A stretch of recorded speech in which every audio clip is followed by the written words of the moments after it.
Hello, everyone. This is Doug Davis, broker in charge at Karambie Realty, and here with another Ask Doug.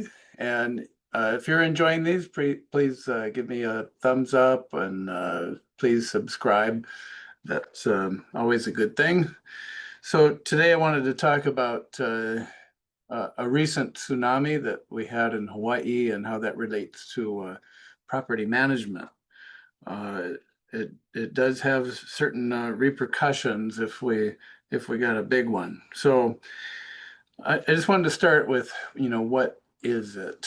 So it's usually caused by a surge from uh, an earthquake or a landslide or some large movement, the plates moving, that sort of thing.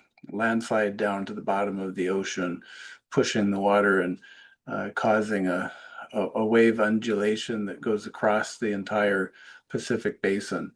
So um, it's a wave and it's also a surge. So what I mean by that is you may or may not have an associated wave, but you may just have an associated rise in the sea level.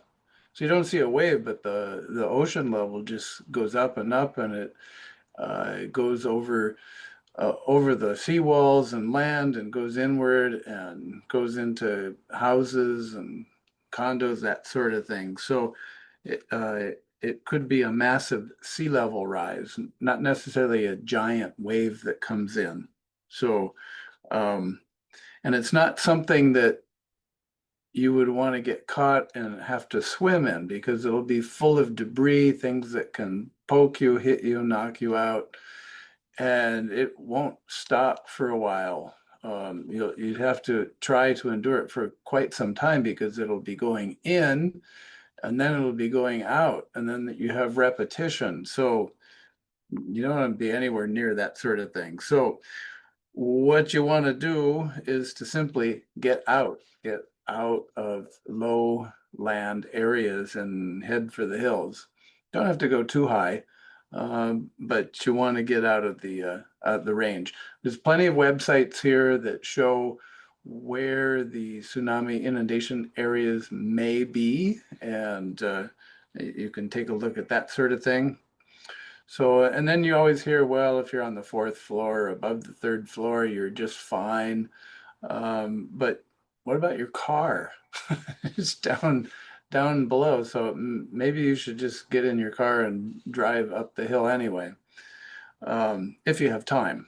And usually you do. If it's from far away, you've got hours to do it. But if there was an earthquake in Hawaii, uh, and you got wind of it, the first thing you want to do is start running uphill, because coming in at 500 plus miles per hour, it's not going to take much time to get to where you are in the island. So if it happened on the Big Island, which is more likely than not, you really only have a few minutes before it's going to be reaching Oahu, for example. So and there's nothing you can do for your property either. It's either going to get hit or it's not. It's not like a hurricane where you can bring chairs and furniture and things in the house, or you can put all your outdoor furniture at the bottom of your swimming pool. That's a good place for that. And if you're a boat, you want to get out of the harbors. They react the water in the harbors reacts very strangely. So you want to get out and just wait it out just offshore. You don't have to go that far. Um, so and then it's just cleaning up the damage if it was big enough to get to your property. Um, and then it's different all over the island. So uh, on Oahu, it came up about 4 feet, more or less, at the North Shore Harbor. And then some of the bays had 3 or 4 foot increase in the sea level. Uh, but that's because the ocean bottom was funneling it up into the to the neck of the bay. So there's reason for that. Reasons why, that's the reason why Hilo usually gets hit with tsunamis.